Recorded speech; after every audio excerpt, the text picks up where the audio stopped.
Supreme court के निर्देश के बाद मध्य प्रदेश राज्य निर्वाचन आयोग ने चुनावी कार्यक्रम की घोषणा कर दी है। शुक्रवार को राज्य निर्वाचन आयुक्त बसंत प्रताप सिंह ने प्रेस कॉन्फ्रेंस कर चुनावी कार्यक्रम की जानकारी दी। उन्होंने बताया कि 30 मई को नामांकन शुरू होगा और 3 चरणों में पंचायत चुनाव होंगे। पहला चरण 25 जुलाई को होगा। ये इलेक्शन पंच, सरपंच, जनपद पंचायत सदस्य एवं जिला पंचायत सदस्य के लिए इलेक्शन होगा और मतपेटी के माध्यम से होगा, जैसा हम आपको पहले बता चुके हैं। समस्त मतदान केंद्रों पर मतदान का समय प्रातः 7 बजे से दोपहर 3 बजे तक होगा। पहले हमने थोड़ा सा समय 1 घंटे का बढ़ाया था कोविड के ज़माने में। अभी कोविड का उतना प्रकोप नहीं है। 3 बजे 7 बजे से 3 बजे, क्योंकि मतदान केंद्र पर ही मतगणना होती है, तो इसलिए ध्यान रखना जरूरी होता है। मतदान के लिए मतदाता को पहचान पत्र लाना होगा। 23 तरीके के पहचान पत्र हैं जो हम रिकॉग्नाइज करते हैं, उनमें से कोई भी एक लेके आएंगे तो उनको माना जाएगा। जो त्रिस्तरीय पंचायत हैं, इनके सभी पदों की मतगणना मतदान समाप्ति के पश्चात मतदान केंद्र पर ही की जाएगी। हर मतदान केंद्र पर मतगणना होगी। पंच, सरपंच, जनपद पंचायत सदस्य, इन पदों की मतगणना का सारणीकरण, टैबुलेशन और निर्वाचन परिणाम की घोषणा ब्लॉक मुख्यालय पर की जाएगी, विकासखंड मुख्यालय पर की जाएगी। जिला पंचायत सदस्य के लिए मतों का टैबुलेशन तो विकासखंड पर हो जाएगा, लेकिन फिर वापस ज़िला मुख्यालय पर उसका टैबुलेशन होगा और इलेक्शन डिक्लेयर होगा। मतलब ब्लॉक से जिला पंचायत सदस्य को छोड़कर बाकी सारे इलेक्शन डिक्लेयर होंगे, रिजल्ट डिक्लेयर होंगे। ज़िले से केवल जिला पंचायत सदस्य का डिक्लेयर होगा। इसमें हम आईटी का उपयोग करते हैं, जो हम कई बार आपको बता चुके हैं, इसलिए हम ये चीज़ें छोड़ दे रहे हैं। बस मतदाता सूची में अपने दर्ज नाम की जानकारी किसी को भी चाहिए तो वो www.mplocalelection.gov.in पर अवेलेबल है। पिछली बार भी हमने बताया था, हमने अखबारों में भी इसका प्रचार किया है। ये इम्पॉर्टेंट है, इससे लोग देख सकते हैं, या चुनाव मोबाइल ऐप है हमारा, उससे भी देख सकते हैं। मध्य प्रदेश में पंचायत चुनावों को निर्विरोध कराने पर मुख्यमंत्री शिवराज सिंह चौहान ने पुरस्कारों की घोषणा की है। उन्होंने बयान जारी करते हुए कहा कि मध्य प्रदेश में अधिक से अधिक पंचायत चुनाव निर्विरोध हो, इसको लेकर प्रयास किए जा रहे हैं। इसके लिए अगर किसी भी पंचायत में सरपंच का चुनाव निर्विरोध होता है तो उसे 5 लाख रुपए की प्रोत्साहन राशि दी जाएगी। इसके साथ ही अगर सरपंच पद का निर्वाचन वर्तमान और पिछला निर्वाचन निरंतर निर्विरोध होता है तो पंचायत को 7 लाख रुपए की प्रोत्साहन राशि दी जाएगी। अगर पंचायत में सरपंच और पंच के सभी पदों पर महिलाओं का निर्वाचन होता है तो पंचायत को 12 लाख रुपए की प्रोत्साहन राशि दी जाएगी। पंचायत के चुनाव संपन्न होने वाले हैं। आज मैंने अपने ग्रामीण जनता को, विशेषकर वैसे तो शहरी को भी, लेकिन गांव छोटे होते हैं, पंचायतें छोटी होती है, और अक्सर जब चुनाव होते हैं तो चुनाव में प्रतिस्पर्धा स्वाभाविक है। वो प्रतिस्पर्धा कई बार द्वेष को और शत्रुता को जन्म देती है, और कई जगह अप्रिय घटनाएं भी होती है। चुनाव और चुनाव के बाद मुकदमेबाजी, लड़ाई झगड़े बढ़ जाते हैं। हमारे लिए पंच परमेश्वर है, इसलिए जनता से मैंने अपील की है कि वो प्रयास करें। चुनाव लोकतंत्र का उत्सव है, बढ़ चढ़ के भाग लें, लेकिन अपनी पंचायत में ये कोशिश करें कि सब मिलजुल के बैठ के अगर सर्वसम्मति से अपने सरपंच को और पंचों को चुन लें तो मुझे लगता है स्नेह, प्रेम, आत्मीयता और विकास का वातावरण और ज़्यादा बेहतर बनेगा। और इसलिए समरस पंचायत, मतलब निर्विरोध निर्वाचित पंचायतें अगर बनी अलग अलग स्तर पर, तो उन पंचायतों को सरकार पुरस्कृत करेगी, प्रोत्साहन राशि भी देगी। प्रदेश कांग्रेस अध्यक्ष और पूर्व मुख्यमंत्री कमलनाथ शुक्रवार को प्रदेश कांग्रेस कार्यालय पहुंचे, जहां उन्होंने भारत के पूर्व प्रधानमंत्री पंडित जवाहरलाल नेहरू की जयंती पर उन्हें नमन किया और माल्यार्पण किया। इस दौरान उन्होंने मीडिया से बात करते हुए कहा कि चुनाव में भारतीय जनता पार्टी को जनता सबक सिखाएगी। गौरतलब है कि मध्य प्रदेश में राज्य निर्वाचन आयोग ने पंचायत चुनावों को 3 चरणों में कराने का ऐलान कर दिया है। स्थिति पर हम उन्हें याद करते हैं। उनको जब वे प्रधानमंत्री बने, एक ऐसा देश मिला जहां ऐसी कोई समस्या नहीं थी जो थी नहीं। हमारे कृषि क्षेत्र की, हमारी गरीबी की, हमारी संस्थाओं की, हमारे उद्योगों की, और उन्होंने वो आज के भारत का नींव का पत्थर रखा।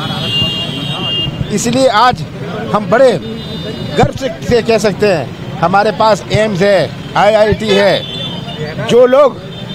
जो लोग कहते हैं 70 साल में क्या हुआ, मैं तो उनसे पूछता हूँ कि जिस स्कूल में गए, अगर आप गए, वो स्कूल कांग्रेस का बनाया गया था। मैं तो शिवराज सिंह जी को कहता हूँ, जब ये पूछते हैं कि जिस स्कूल में आप पढ़े, जिस कॉलेज में आप गए, वो कांग्रेस का बनाया गया था।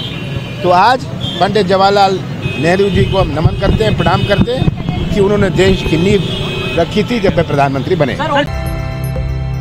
शुक्रवार को प्रदेश कांग्रेस कार्यालय में पूर्व प्रधानमंत्री पंडित जवाहरलाल नेहरू की 58वीं पुण्यतिथि मनाई गई। उनकी पुण्यतिथि पर स्मरण कार्यक्रम आयोजित किया गया। इस दौरान कांग्रेस नेताओं ने श्रद्धांजलि अर्पित की। श्रद्धांजलि देने के बाद राज्यसभा सांसद और प्रदेश के पूर्व मुख्यमंत्री दिग्विजय सिंह ने कहा कि भाजपा के द्वारा मध्य प्रदेश में होने वाले पंचायत चुनाव में आरक्षण गलत तरीके से दिया गया है, जिसमें कई खामियां हैं। वहीं नेता प्रतिपक्ष डॉक्टर गोविंद सिंह ने कहा, अब प्रदेश में लॉ एंड ऑर्डर रहे ही नहीं गया है, यहाँ सिर्फ लाओ और ऑर्डर ले जाओ चल रहा है। हम तो चुनाव चाहते हैं और ये चाहते हैं कि किसी तरह चुनाव टल जाए, इसलिए गलती पर गलती करे जा रहे हैं। लेकिन हम तो चाहते हैं कि पंचायत चुनाव हो और किसी बात की अगर त्रुटि रहेगी है तो वो मेरी अपील यही है कि अब ये अदालत के मामलों में मत फंसाओ, अगर चुनाव होने दो। थोड़ा बहुत ऊपर नीचे है तो देखेंगे, जनता को मौका मिलना चाहिए। नीचे से ऊपर तक सब एक बात चल रही है। राष्ट्रपति जी के पास पत्र भेजते हैं, कोई रिप्लाई नहीं आता।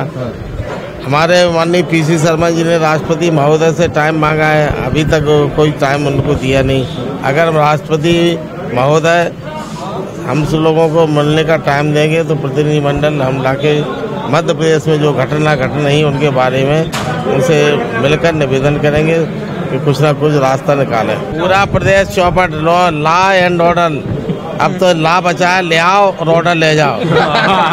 केवल पैसा दो और ऑर्डर ले जाओ, जो बचाए बाकी के लॉ एंड ऑर्डर समाप्त हो गया। मध्य प्रदेश में चुनावी बिगुल बज चुका है। निर्वाचन आयोग ने चुनाव की तारीखों का ऐलान कर दिया है। चुनाव के साथ ही भारतीय जनता पार्टी ने भी अपने चुनावी कार्यालय का शुभारंभ कर दिया है। गुरुवार को मुख्यमंत्री शिवराज सिंह चौहान और भारतीय जनता पार्टी के प्रदेश अध्यक्ष विष्णुदत्त शर्मा सहित अन्य पदाधिकारियों ने भाजपा कार्यालय में चुनाव प्रबंधन कार्यालय का पूजा पाठ और पूरे विधि विधान से शुभारंभ किया। गौरतलब है कि मध्य प्रदेश में राज्य निर्वाचन आयोग में 3 चरणों में चुनाव का ऐलान किया गया है। भारतीय जनता पार्टी अच्छे और सच्चे जनसेवक चुन के आए, जो प्रधानमंत्री श्रीमान नरेंद्र मोदी जी के गरीब कल्याण की योजना और विकास के कामों को क्रियान्वित करें, जो राज्य सरकार की योजनाओं को ठीक ढंग से जन जन तक पहुंचाएं। इसके लिए आवश्यक है कि भारतीय जनता पार्टी के प्रतिनिधि चुनकर आए। भारतीय जनता पार्टी पूरी तरह से चुनाव के लिए तैयार है। महाविजय के संकल्प के साथ आज कार्यालय का उद्घाटन हुआ है और अच्छे साथी चुनाव में विजय होकर जनता की सेवा के काम में लगे, इसके लिए हमने शंखनाद कर दिया है। भारतीय जनता पार्टी महाविजय प्राप्त करेगी। अभियान प्रारंभ हो गया है, शंख फूंक गया है। मैं सबसे अपील करता हूं कि चुनावी मैदान में जो आज आचार संहिता लागू हुई है कि 23,000 पंचायतों में भारतीय जनता पार्टी हमारे मुख्यमंत्री माननीय शिवराज सिंह चौहान के नेतृत्व में माननीय मोदी जी के वो काम जो गरीब कल्याण के लिए, गरीबों के जीवन बदलने का जो काम भारतीय जनता पार्टी की सरकार, हमारी केंद्र और राज्य की सरकारों ने किया है, हम ऐतिहासिक बहुमत के साथ ग्रामीण निकाय के और नगर निकाय के चुनावों को जीतेंगे। आज ही हम सब लोगों ने संकल्प लेकर के आगे बढ़ रहे हैं। मध्य प्रदेश में प्री मानसून की एक्टिविटी शुरू हो गई है, जिसके चलते प्रदेश के अनेक जिलों में हल्की बारिश हो रही है और कई जगहों पर गरज चमक के साथ तेज हवाएं भी चल रही है। मौसम विभाग के अनुसार राजधानी भोपाल में भी गरज चमक के साथ बारिश होने के आसार जताए जा रहे हैं और अधिकतम तापमान 40 डिग्री सेल्सियस रहने की संभावना जताई गई है। पिछले 24 घंटों के दौरान प्रदेश के जबलपुर, रीवा, इंदौर, ग्वालियर, चंबल एवं नर्मदापुरम के संभाग के जिलों में कहीं की वर्षा दर्ज की गई। मुख्य आंकड़े बनखेड़ी, नर्मदापुरम, जौरा, मुरैना में 1 सेंटीमीटर वर्षा दर्ज की गई। प्रदेश में सबसे अधिक तापमान 42.5 खरगोन में दर्ज किया गया। सिस्टम एक east west trough from north west Rajasthan से साउथ बिहार तक जा रही है, हरियाणा, यूपी होते हुए। अनुमान हल्की वर्षा व गरज चमक के साथ बिजली चमकने व गिरने एवं तेज हवा की चलने की संभावना रीवा, शहडोल संभाग के जिलों में व भिंड, मुरैना, ग्वालियर, दतिया, शिवपुरी, छतरपुर, पन्ना, बालाघाट, सिवनी एवं मंडला जिलों में है। तापमान 2 से 3 डिग्री बढ़ने की संभावना है। भोपाल में आंशिक बादल व शाम के समय गरज चमक के साथ तेज हवा चलने की संभावना है। अधिकतम तापमान 40 डिग्री और न्यूनतम 27 रहने की संभावना है। EMS टीवी के YouTube चैनल को सब्सक्राइब करें और बेल आइकन दबाएं। साथ ही EMS न्यूज ऐप डाउनलोड करें।